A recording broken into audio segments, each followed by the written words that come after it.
Bueno, es un gran gusto saludarles y darles la bienvenida a este programa. En el segundo bloque, el debate entre los diputados Conrado Rodríguez, diputado por Montevideo, perteneciente al sector Espacio Abierto del Partido Colorado, procurador, y Gonzalo Sibila, diputado por Montevideo, socialista, Frente Amplio, profesor de filosofía, en medio de una discusión de un presupuesto. A uno siempre le parece que las discusiones sobre el presupuesto son las más agitadas que nunca hubo, pero esta da esa sensación. No sé si Mariana Pomies, directora de Cifra, que nos acompaña en el primer bloque, tiene la misma sensación. Gracias por estar, Mariana. No, gracias a ustedes por invitarnos. Bueno, lo que pasa es que nos olvidamos lo que pasó hace 5 años, pero este tipo de discusión, gracias a Dios, se repite cada vez que se vota el presupuesto. La coyuntura un poco más compleja que hace 5 años puede hacer que el tema genere más tiranteses, que desde el Ministerio haya menos flexibilidad y desde los sectores más preocupación y más reclamo. En realidad es habitual. Que capaz que es un poquito más bravo que el de hace 5 años, capaz que sí. Ahora, Mariana, en ese sentido, tu visión, la visión de Cifra, la posición del Poder Ejecutivo, posiblemente este tema esté con la presencia de los dos diputados, ¿verdad? Seguramente va a estar. Pero el Poder Ejecutivo envía un mensaje y en ese mensaje aparecen 2 o 3 elementos. Primero, diferencias de diputados con el Ejecutivo. Eso es natural.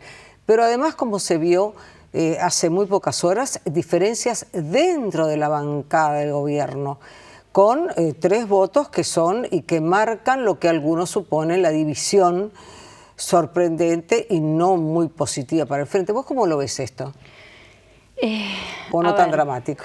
Bueno, sí, hay que bajar un poquito el drama, pero es cierto, el gobierno está en una situación compleja porque su partido Sostén, que es el partido que lo lleva al gobierno, tiene posiciones divididas. Las viene teniendo desde el principio. Creo que a medida que han avanzado en el primer gobierno de Tabaré Vázquez, más o menos se mantuvo un poco el equilibrio. En el gobierno de Mujica afloraron un poco más las diferencias y ahora son más que visibles y generan estos problemas.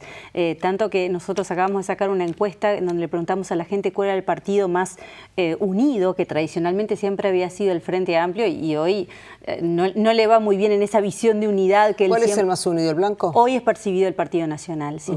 Eso antes no era así, el Partido Nacional siempre fue percibido como complejo y hoy el Frente Amplio lo muestra. La gente percibe lo que ven los medios, que es lo que se difunde de lo que pasa en el Parlamento y en el propio Frente Amplio cuando se reúne a tomar decisiones como partido. Entonces, eso le genera dificultades al gobierno, que encuentra desde hace mucho tiempo su mayor oposición dentro del Frente Amplio.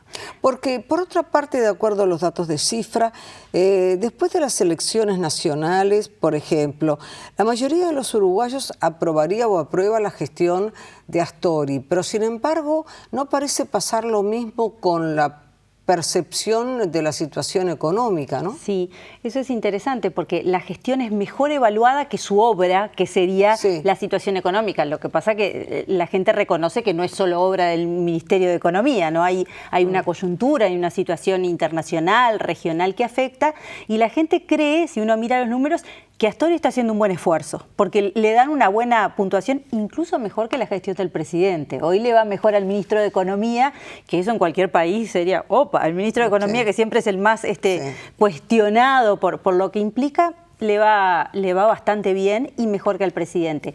Pero la gente dice, sí, se esfuerza, pero no consigue cosas tan buenas como sí se consiguieron hace 7 u 8 años, donde la situación económica era percibida con mucho mejor visión por parte de los uruguayos. ¿Y qué pasa con Vázquez? ¿Qué pasa con la visión de Vázquez? Bueno, en general el primer año de gobierno, si uno mira lo que pasó con Mujica y lo que pasó con Vázquez y anteriormente, el momento de votación del presupuesto es un momento complejo para los presidentes porque ahí afloran las diferencias y se juegan cosas que los próximos 5 años uno diría casi que son inamovibles. No están así, pero gran parte de lo que se puede hacer en cada área se define ahora. Entonces, eso pone al presidente en una situación siempre compleja. Si además la situación económica tiene algunas lucecitas, bueno, más, porque todos los actores se preparan y quieren agarrar. Entonces, el presidente queda en una situación compleja, porque además, por más que muchas cosas las decida el ministro, a quien se le demanda es al presidente. Los sectores, los grupos parlamentarios van y le piden al presidente, bueno, esto debería cambiar, no lo queremos así, queremos más plata para acá, aunque después pase por el Ministerio de Economía.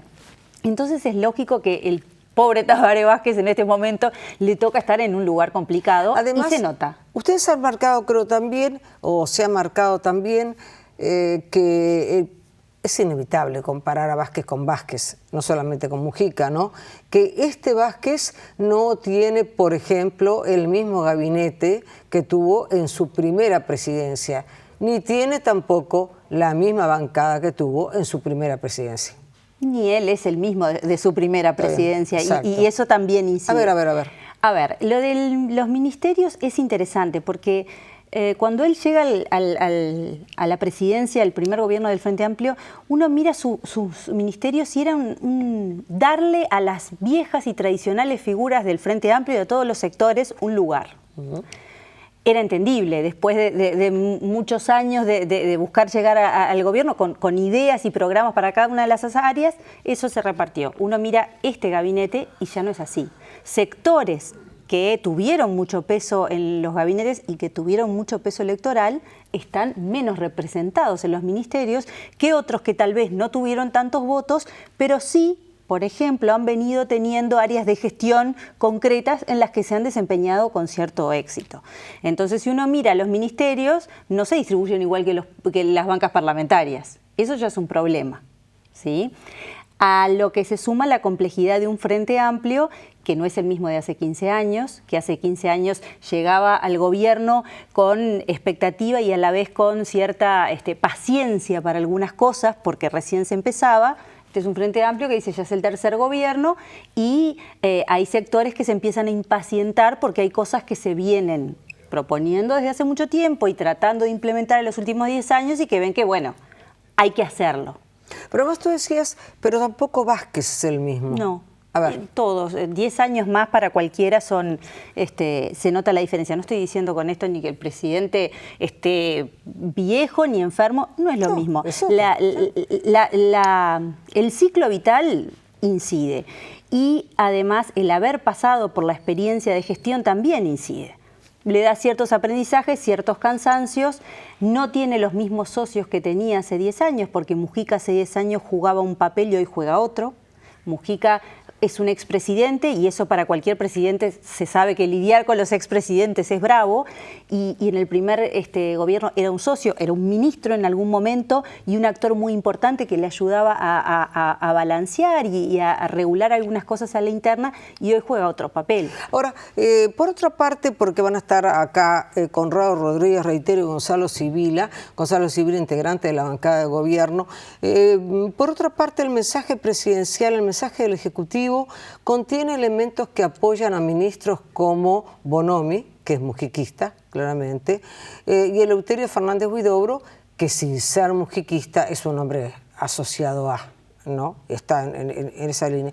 Y sin embargo, los pedidos vinculados a esos ministerios son los votados en contra, por ejemplo, en estas últimas horas, generando ese corte en el frente. Sí, es interesante. Son dos ministerios complicados, que más allá de que pertenezcan a los sectores de Mujica, siempre han sido debatidos y han generado controversia porque va un poco contra la esencia y lo que es la historia de la izquierda enfrentándose a las fuerzas policiales o a las Fuerzas Armadas. Ahora están ahí, están en los dos lados, ¿sí? Y es difícil. De todos modos, creo que lo que no se votó y que está generando controversia va más allá de eso. Tiene otras internas que la población no llega a entender y que no salen a la opinión pública, ¿no? Entonces creo que es un tema muy complejo que no tiene mucha posibilidad de entender cómo afecta al frente porque se juega mucho a la interna. Uno los escucha hablar y la gente como dice, ¿de qué están hablando?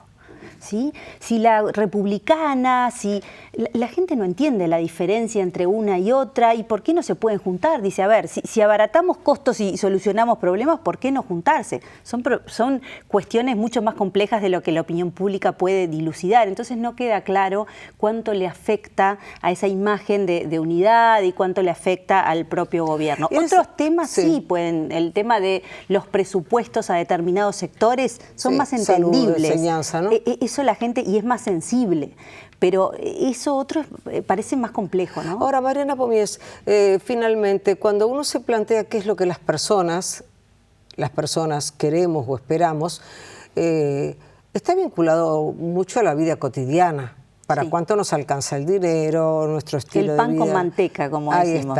Poder, claro. Y eso es lo que le preocupa a la gente cuando mira la situación económica. Yo entiendo cuando Astori sale a decir, bueno, no hay que ser fatalistas porque no estamos en una crisis y su rol es tratar de generar confianza.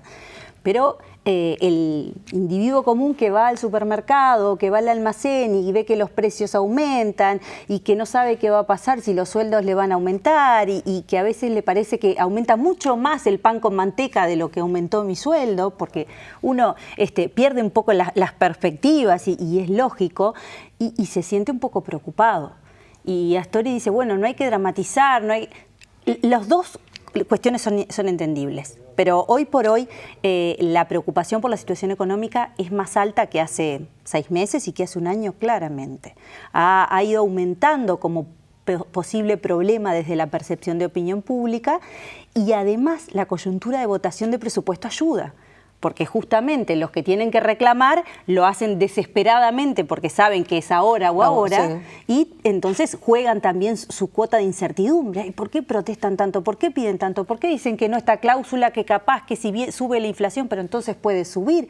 O sea, todo eso colabora en una situación coyuntural externa compleja que hace al ciudadano común mirar con preocupación el tema. Como elemento de presentación, dado que va a estar el diputado del sector Espacio Abierto del Partido Colorado, Conrado Rodríguez, y Gonzalo Sibila, diputado del Frente Amplio. Es interesante cerrar, y por eso yo como modo de introducción para la presencia de ellos, lo que tú decías, significativamente el partido que había sido más pasional y con más divisiones con el Partido Nacional, hoy se presenta como aparentemente el que menos divisiones tiene. ¿Cómo están observando ustedes este fenómeno? Sí, la población hoy lo percibe así. En parte, por lo que veníamos hablando, el Frente Amplio es el partido mayoritario y es un partido grande comparado con los otros, porque la otra mitad se divide en 3 o hasta en 4, si consideramos, sin embargo, es una mitad enterita, con grupos a la interna muy diferentes en la visión de algunas cosas, por más que se empeñen en decir que el programa de gobierno es uno y que la gente común se da cuenta que hay opiniones diferentes y visiones diferentes que pueden llegar a un acuerdo, y por algo hicieron un programa único de gobierno, pero que en el momento de pelear por el peso se ven las diferencias. Entonces, están en ese momento en que los distintos sectores están peleando por aquellas cosas que quieren llevar adelante, mientras que la oposición, su rol hasta ahora ha sido dejar que pateen los otros y a lo sumo en algún momento intentar meter alguna pastillita, pero la discusión se está dando casi toda dentro del propio Frente Amplio. Entonces la gente lo percibe, acá se están peleando, están discutiendo, ¿sí?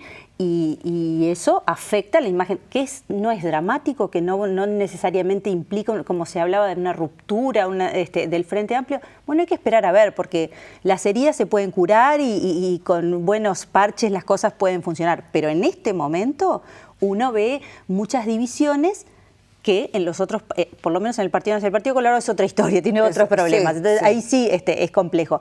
Pero que el Partido Nacional está jugando otro rol, están unidos en las visiones de las grandes cosas porque no hay tantas diferencias entre uno y otro como sí puede haber en este momento en la interna del Frente Amplio. Vamos a ver cómo sigue el partido. Mariana, para mí es como siempre un gusto que hayas estado. Por favor, un gusto venir. En algunos instantes en el próximo bloque, Conrado Rodríguez, Gonzalo Sibila, la discusión del presupuesto.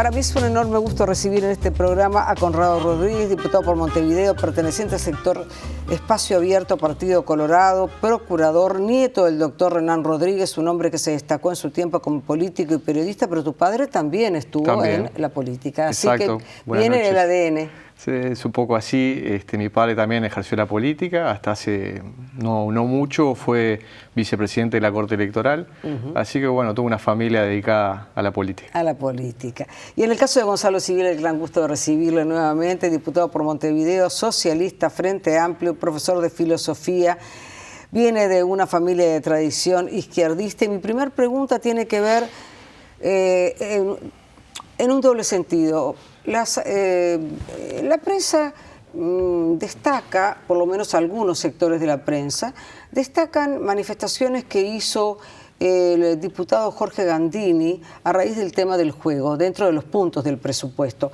Quiero destacar que llevan horas y horas de discusión presupuestaria, vienen acá y vuelven al Palacio Legislativo, por eso agradezco especialmente a ambos que estén. Y leía las observaciones que ha hecho Gandini con respecto a este tema del juego. No es entrar en el tema del juego y el Estado, pero él habló de muchos de los que están aquí o algunos de los que están aquí deben su carrera también al tema del juego o las presiones que sufren los legisladores. Hubo otras reacciones frente a eso. ¿Cómo se entiende exactamente? Yo me quedé bastante estupefacta, o no estupefacta, pero les pregunto a ustedes, a ver, Sibila. A mí me llamó la atención, la verdad que ese comentario de Gandini, en primer lugar hizo referencia a que él tenía algunas amenazas y situaciones vinculadas a esos sectores que están vinculados al juego, ¿no? Pero me llamó la atención, la verdad me llamó la atención y bueno, entiendo que se refiere de alguna manera al financiamiento de campañas o algo así, sí, pero él lo dijo específicamente. ¿A vos te llamó la atención? Sí, la verdad que me llamó muchísimo la atención. La verdad que yo no observé incluso nada raro en el artículo. Lo estudiamos una y otra vez. Lo que hace el artículo, en definitiva, es regularizar algo que se está dando en las... ¿Qué es exactamente lo que hace el artículo? Bueno, de alguna manera regulariza el tema de las apuestas por Internet, los juegos de azar por Internet y sobre todo lo que tiene que ver con las apuestas deportivas. Eso es una realidad que se está dando y que de alguna manera el Estado tiene que reglamentar, y nosotros estamos de acuerdo que el monopolio lo ejerce el Estado, y en todo caso el Estado es el que decide a quién le da permisos y a quiénes no. Siempre y cuando se asegure la libertad de competencia, si es que va a dar permisos, o si lo va a realizar por sí, bueno, que lo haga el Estado. Preferimos que lo haga el Estado a que se dé lugar para otro tipo de cuestiones. Veo que ustedes quedaron tan sorprendidos, por lo menos como me pasó a mí, porque dije, frente a una situación de esta naturaleza, en fin, donde se habla de funcionarios que llegan por ustedes son funcionarios, ¿verdad? O amenazas, en fin, esto me llamó la atención. Y mi primera pregunta, Sibila, ahora ya estrictamente vinculada a la discusión del presupuesto, ¿es a tu juicio un presupuesto de izquierda? Sí, nítidamente sí. En primer término porque hay una opción que se hace en este contexto, que es un contexto de desaceleración de la economía. O sea, el país sigue creciendo, no está en crisis, pero hay una desaceleración económica. Se hace una opción por expandir el gasto público y dentro de esa expansión del gasto público se hace una opción por privilegiar el gasto social. Y esto es una seña de identidad de los presupuestos del Frente Amplio. Para mí es una seña de identidad de una orientación de izquierda en materia presupuestal, porque implica que la opción no es de achique, no es de recorte, no es de ajuste, sino que es una opción que expande los recursos del Estado y la presencia del Estado con el objetivo básicamente de privilegiar a los sectores más desfavorecidos y de trabajar con metas de igualdad y de inclusión social. Eso me parece que es claramente un valor de izquierda. Esto obviamente en el campo de la filosofía política es muy discutido, pero desde la definición que nosotros asumimos como izquierda, que tiene que ver básicamente con pensar la libertad y la solidaridad como dos valores indisolubles, un Estado presente y un Estado que tiende a equiparar en las relaciones sociales y a buscar una distribución más justa del ingreso, también a través de los servicios que presta y de las inversiones que ese Estado hace, es un Estado que hace una opción de izquierda. Conrado.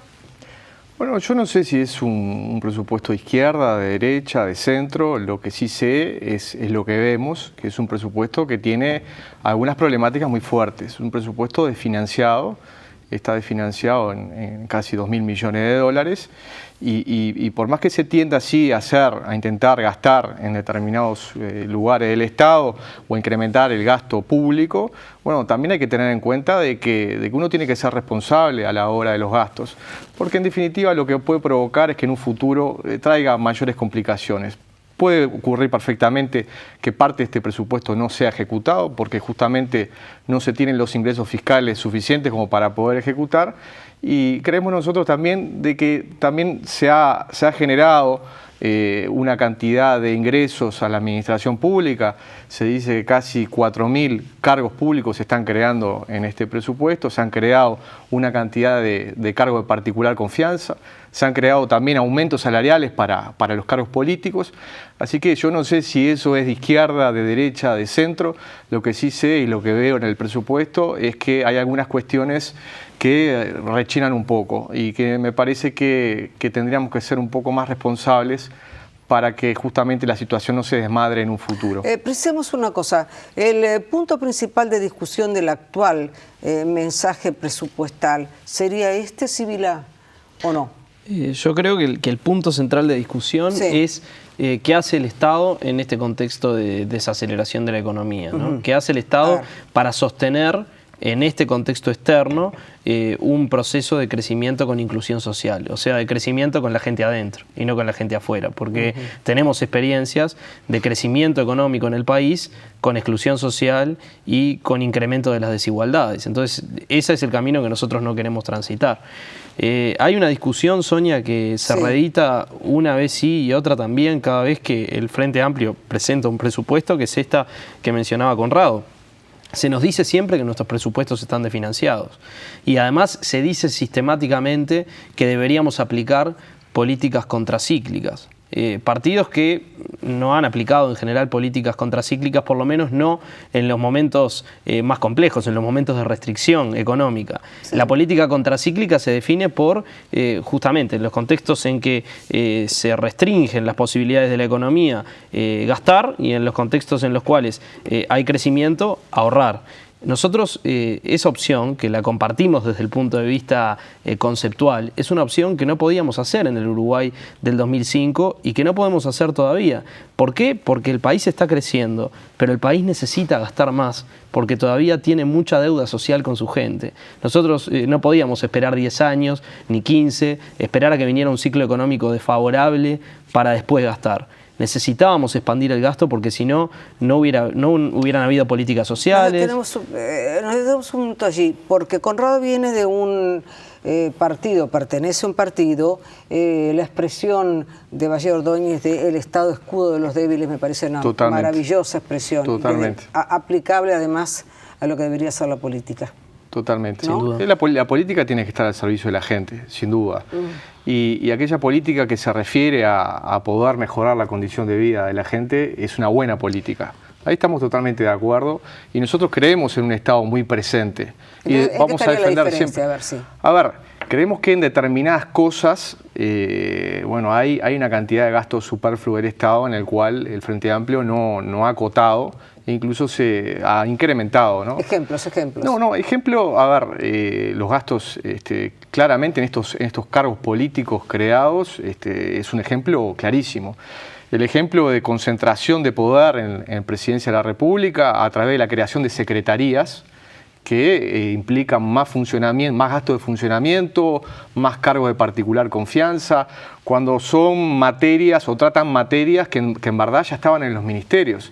O sea, esa duplicación de tareas, de alguna manera para ejercer el contralor del presidente de la República directamente y que no lo hagan a través de los ministerios, ese tipo de gastos nos parece que son totalmente superfluos. ¿Gonzalo? A ver, hay varias discusiones ahí que plantea Conrado y que se han planteado en el debate. En primer término, él mencionaba hoy la creación de 4.000 cargos públicos. En realidad, esa cifra es una cifra que no se ha podido contrastar. Yo no he visto ningún dato fehaciente de que eso sea así, pero además supongo que dentro de esa cifra que es grande, se están contabilizando los casi 1.500 trabajadores del Ministerio de Desarrollo Social, que hoy son trabajadores que son muy importantes para la ejecución de las políticas sociales y que por la vía de este presupuesto se estarían regularizando, porque estaban en una situación... Porque es uno de los puntos en discusión todavía, ¿no? ¿O no?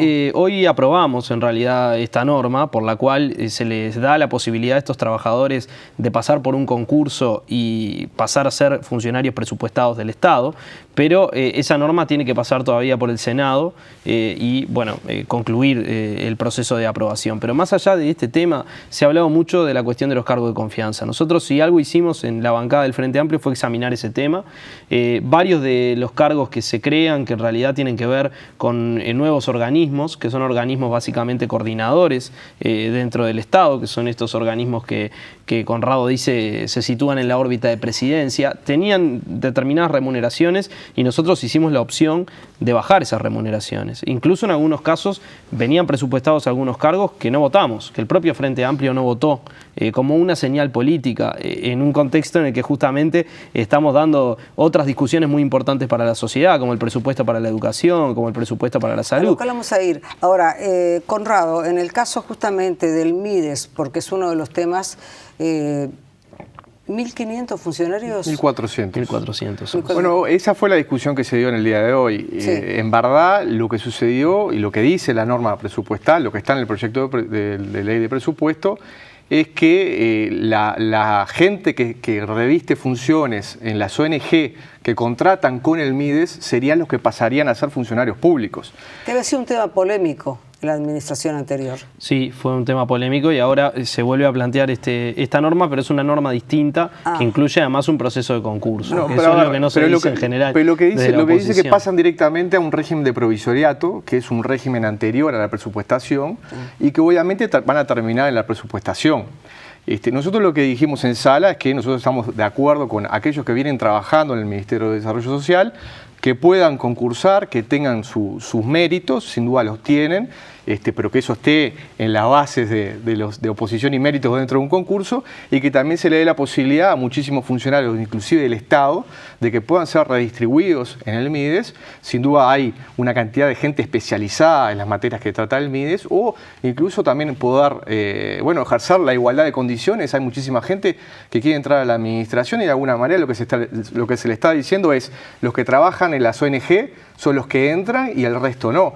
En realidad la norma no dice eso. La norma no dice eso. La norma abre la posibilidad de un concurso, además de que establece que los que se van a presupuestar son aquellos que pasaron por un concurso de oposición y méritos. Después genera una segunda alternativa, que es para aquellos que no pasaron por el concurso, pero que tienen una relación de dependencia con el ministerio, porque esta es la realidad de estos últimos años, que tengan la posibilidad de pasar por un concurso y presupuestarse previo este régimen de provisoriato del que hablaba Conrado. Incluso la norma original que venía en el presupuesto no es la misma norma que votamos hoy. Se modificó. Hubo una modificación, la modificación surgió de la propia bancada del Frente Amplio. Sí. Es más, en ese debate interno tuvimos posiciones diferentes, no todos sosteníamos la misma postura. La solución final, por ejemplo, nosotros en principio no la compartíamos ir por la solución que venía en el propio mensaje presupuestal del Poder Ejecutivo.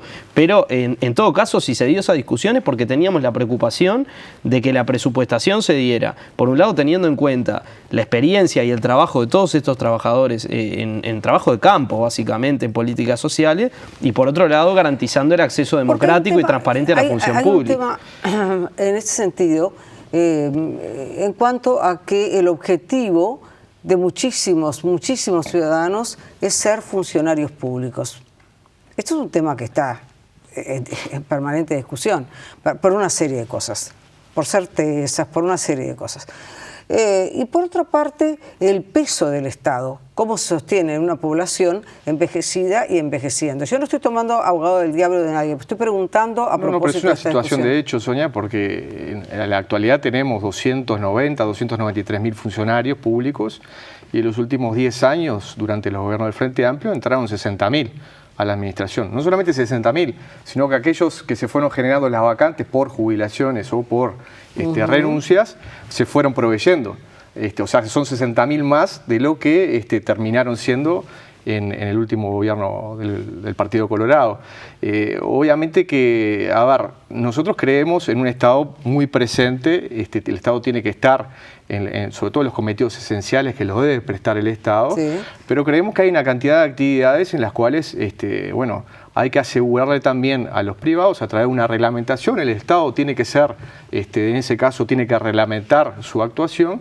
Y lo que no me parece a mí como clase política lo que tenemos que evitar es que todo ese costo estatal recaiga sobre la gente en general. Ahora, que lo va a tener que pagar o bien con impuestos o viviendo en inferiores calidad de vida. Se advirtió en la campaña por parte del partido de gobierno que no iba a haber una mayor carga impositiva. Sí, ese es un debate que tiene que tener el país, ¿no? En realidad, nosotros tenemos un programa de gobierno. Nuestro programa de gobierno plantea que tenemos que seguir mejorando la matriz tributaria del Uruguay. Sí. Nuestro compañero presidente en la campaña hizo referencias a la cuestión impositiva diciendo que no se iban a crear nuevos impuestos, ¿sí? Nosotros tenemos que discutir estrictamente cómo compatibilizamos estas dos cosas. En verdad, revisar la matriz tributaria del país no necesariamente implica crear nuevos impuestos, tampoco implica aumentar la carga impositiva global. Pero hay sectores que tienen una capacidad contributiva importante y que además se han apropiado de una parte relevante del crecimiento en estos años que, a entender de alguno de nosotros, deberían pagar más, ¿no? Y deberían pagar más justamente para poder seguir proveyendo servicios e inversión social para el conjunto de la población. Lo que no implica agrandar el Estado en el sentido de una especie de cuestión enorme e inamovible. Nosotros lo que planteamos es que el Estado tiene que ser un actor estratégico, un actor regulador, pero además un actor presente en la vida social, ¿no? Esto que el vallismo sostuvo siempre, en realidad está en la matriz de pensamiento del programa de la izquierda. Y muchas veces lo que nosotros vemos es un discurso que es un poco difícil de compatibilizar por parte de algunos partidos de la oposición, ¿no? Por un lado nos dicen, sí, está bien, el Estado tiene que estar, y por otro lado hay un discurso sistemáticamente deslegitimador del Estado, y además diciéndole a la gente, mire que sus impuestos van a pagar. Los impuestos obviamente que son un elemento presente en cualquier sociedad moderna, ¿no? La contribución a lo público. Ahora, deslegitimar lo público es la peor manera de fortalecerlo. Y esto no quiere decir generar cargos burocráticos que no tienen función. Ahora, por ejemplo, estamos hablando del MIDE, donde estamos presupuestando eventualmente o regularizando a trabajadores que están trabajando en políticas que directamente tienen relación con el territorio, con proveer servicios básicos a la gente, con generar políticas sociales de cercanía. Ahora, no son trabajadores ociosos que están sentados en una oficina. Conrado hizo una observación que me quedó como zumbando, porque dijo, pero entonces la forma de entrar al MIDES, en este caso concretamente, es a través de una ONG. Bueno, eso es lo que está dispuesto en la ley de presupuesto. Eso es lo que se dispuso, lo dispuso el Frente Amplio. Yo quiero decirle una cosa, Gonzalo sabe bien, nosotros somos grandes defensores del Estado, el vallismo es gran defensor del Estado. Hemos tenido ese tipo de discusión en sala, en el plenario de la Cámara, y Gonzalo sabe que nosotros reivindicamos el Estado vallista y reivindicamos, por ejemplo, las empresas públicas, pero nosotros queremos que compitan y que sean eficientes. Esa es la verdadera diferencia. Nosotros queremos que compitan y sean eficientes en esa competencia. Y el Estado ha demostrado que cuando ha competido y lo ha hecho con reglas claras, lo ha hecho bien. Toda la revolución que surgió en Antel, allá por la presidencia de Lombardo y luego la presidencia de Tabaré Viera, fue una revolución muy importante para el país. Ahí se ingresó toda la telefonía celular y a partir de ese momento, cuando se abrieron la posibilidad de competencia, el Uruguay hoy por hoy los consumidores pueden acceder a todo tipo de tecnología, pueden estar en contacto con el mundo y eso es gracias a una política de apertura y de competencia. Entonces, ¿en qué está la diferencia? Porque recién nosotros queremos que el Estado sea eficiente. Nosotros queremos un Estado presente pero eficiente. Y en muchas cuestiones nosotros creemos que el Estado queremos, no está siendo eficiente. Nosotros también queremos un Estado eficiente. Obviamente que queremos un Estado eficiente a sus fines. ¿Cuáles son los fines del Estado? Los fines del Estado no son los fines del lucro. Los fines del Estado no son los mismos fines que los de los actores privados de la economía. Esos no son los fines del Estado. En todo caso, hay un sector específico del Estado que son las empresas públicas que pueden jugar roles de este carácter, ¿no? En un marco específico y con un sentido democrático, que es el que no tienen los actores privados en la economía, porque los actores privados en la economía no están buscando un fin público, están buscando un fin privado, justamente. Ahora, entonces, poner en el mismo nivel al Estado y a los actores privados en situación de competencia, en realidad es más propio del pensamiento neoliberal que del pensamiento ballista. Los actores privados son necesarios. En definitiva, también hacen al crecimiento de un país. Y es la mejor manera también de que puedan proveer una cantidad de trabajo a la gente. Si nosotros los ahogamos y no los dejamos trabajar y no les damos reglas claras... Y eso es lo que pasa en el Uruguay de hoy. Pero justamente, pero es un Uruguay también heredado con una concepción ballista, me parece. Claramente no es eso lo que pasa en el Uruguay de hoy. En el Uruguay de hoy hay muchísimos emprendedores privados y empresas privadas a las que les va muy bien. Por supuesto, es lo que yo estoy diciendo. Y la tasa de inversión en el Uruguay se multiplicó y está en niveles históricos que nunca había tenido. Entonces estamos en encima del 20%. O sea, eso se hizo durante estos gobiernos.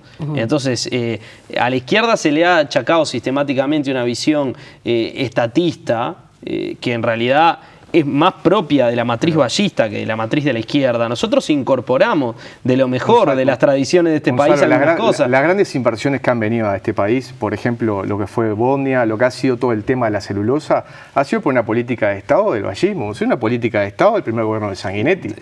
Y esa política de Estado, inclusive también de alguna manera subvencionando la plantación y demás, bueno, le ha permitido al Uruguay poder tener también esta bonanza. Es la misma política de Estado de la crisis del 2002. Es la misma política de Estado del 40% de pobres. No, eso es lo que le ha permitido al Uruguay poder tener inversiones extranjeras, que ustedes no defendieron en su momento, no las quisieron defender y ahora sí las están defendiendo. A ver, yo creo que ahí Sonia y Conrado, creo que hay un planteo recurrente de los partidos que primero no se hacen responsables de la crisis, no se hacen responsables de los enormes dramas sociales que le legaron a este país en las últimas décadas. Yo no estoy hablando ni del primer vallismo ni del segundo vallismo, estoy hablando de esta etapa post-dictadura y de lo que quedó como legado de esos gobiernos. El año 85 vino creciendo sistemáticamente y mejorando sus condiciones de vida y las condiciones sociales. Pero eso no se contrasta con los datos. No, es así con los datos, Gonzalo. Mirá los niveles de pobreza. No, pero es así.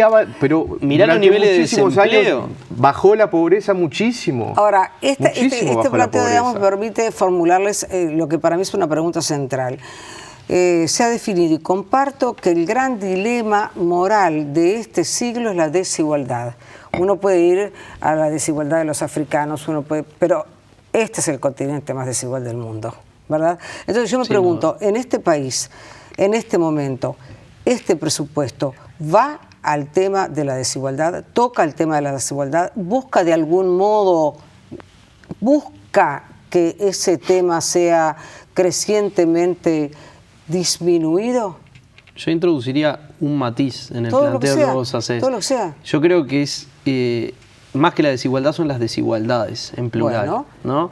Porque la desigualdad tiene muchas dimensiones y hay desigualdades diversas en la sociedad, que creo que eso también es un aprendizaje que el propio pensamiento progresista, de izquierda, transformador, ha tenido en las últimas décadas, ¿no?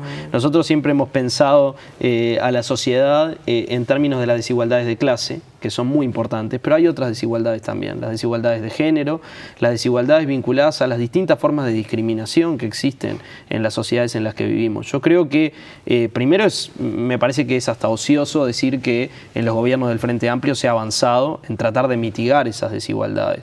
Moderadamente, ¿no? No tocamos el cielo con las manos, no hicimos la revolución, pero hemos venido mitigando algunas de esas desigualdades de forma relevante. Y creo que de nuevo se hace esa apuesta. Si vos mirás, Sonia, del gasto incremental que tiene este presupuesto, el 40% va a educación. El 15% va al Sistema Nacional Integrado de Cuidados.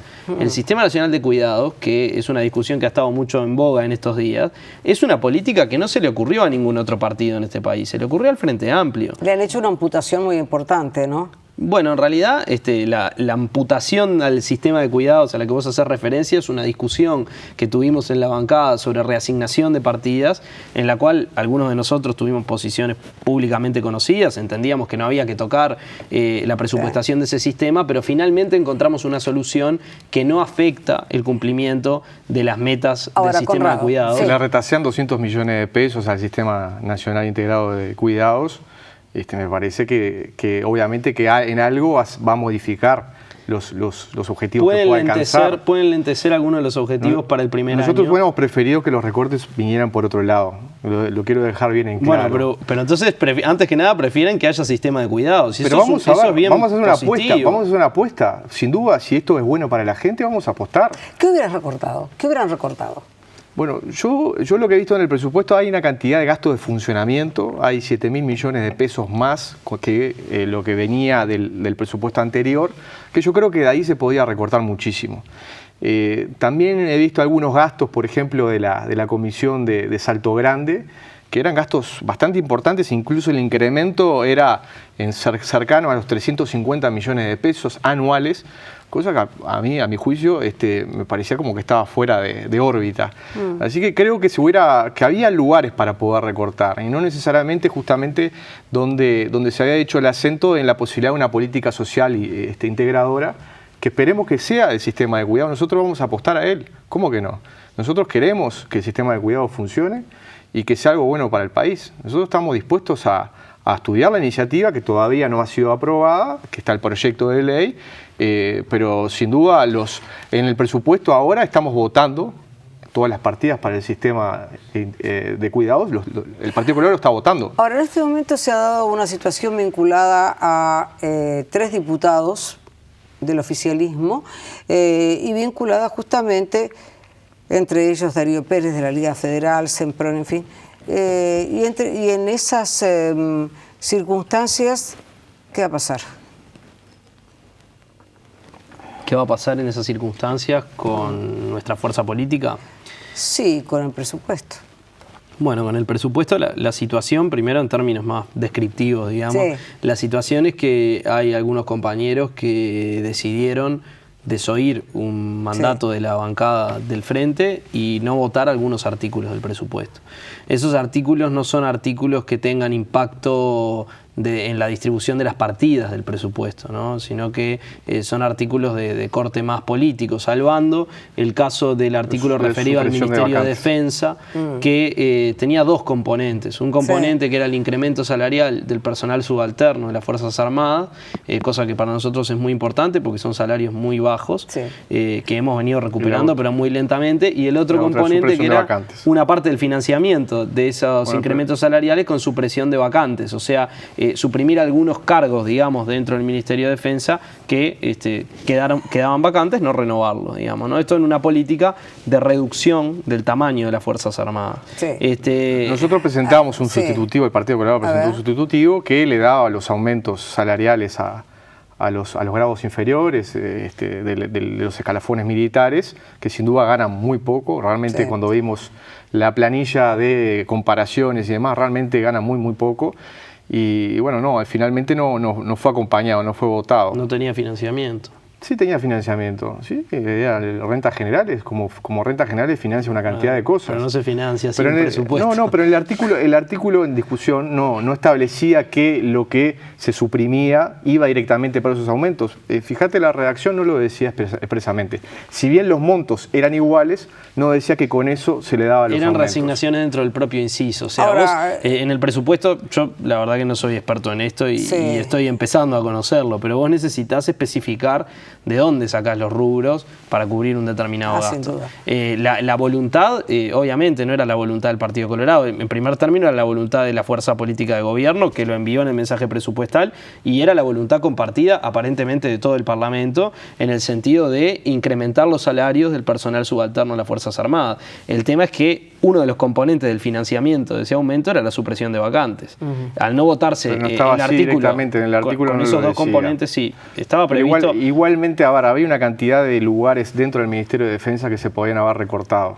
Bueno, eso no fue planteado. Es como cuando me decís, hay 7.000 millones de... Ustedes no plantearon ninguna reasignación en el presupuesto. Pero ustedes son mano, Gonzalo. Ustedes son mano. Es el gobierno el que decide. Pero la oposición, si tiene ideas, las tiene que presentar. Nosotros las presentamos. ¿Cómo que no? Las reasignaciones esas que vamos planteadas de salto grande no se plantean en la prensa, se plantean en el Parlamento. La reasignación del Partido Colorado está en la prensa y la hicimos pública.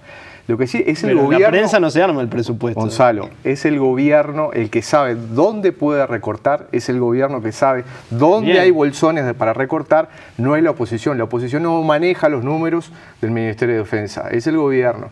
Entonces, bueno, si el gobierno si el gobierno lo sabe y el gobierno envía un mensaje presupuestal con determinadas características y su bancada además lo analiza y hace aporte, entonces decir, se podrían haber sacado 7.000 millones de gastos de funcionamiento. Digo que el incremento era, digo que el incremento era de 7.000 millones. De funcionamiento. Más allá de lo que ha pasado en este momento y que puedan ir al Tribunal de Disciplina y que Semproni diga que él no va a ir y que Darío Pérez diga que él va a ir y que iba a decir todas las cosas que hemos leído y escuchado, etcétera, etcétera. ¿Qué pasa con esos artículos? ¿Pueden sufrir una modificación? Bueno, hay una segunda cámara que es el Senado y en el Senado se pueden volver a introducir esos aspectos. El tema es que lo que se aprueba en el Senado después vuelve a la Cámara de Diputados y se aprueba globalmente o no se aprueba, o en su defecto se convoca a la Asamblea General. Nosotros tenemos que obviamente procesar internamente lo que nos pasó, que no es la primera vez que nos pasa, también hay que decirlo, ¿no? Nos sucedió, yo digo, para mí hay una muy traumática, que para mí fue un golpe durísimo y creo que para toda nuestra generación y para otras generaciones ni que hablar, el golpe de la ley interpretativa que anulaba la ley de impunidad, digamos, ¿no? Ahí no contamos con un voto de uno de los compañeros legisladores que ahora decide también no votar. Yo no equiparo la situación de Semproni con las otras situaciones, ni aquella votación con esta, pero claramente nosotros creemos que la política se hace con colectivos.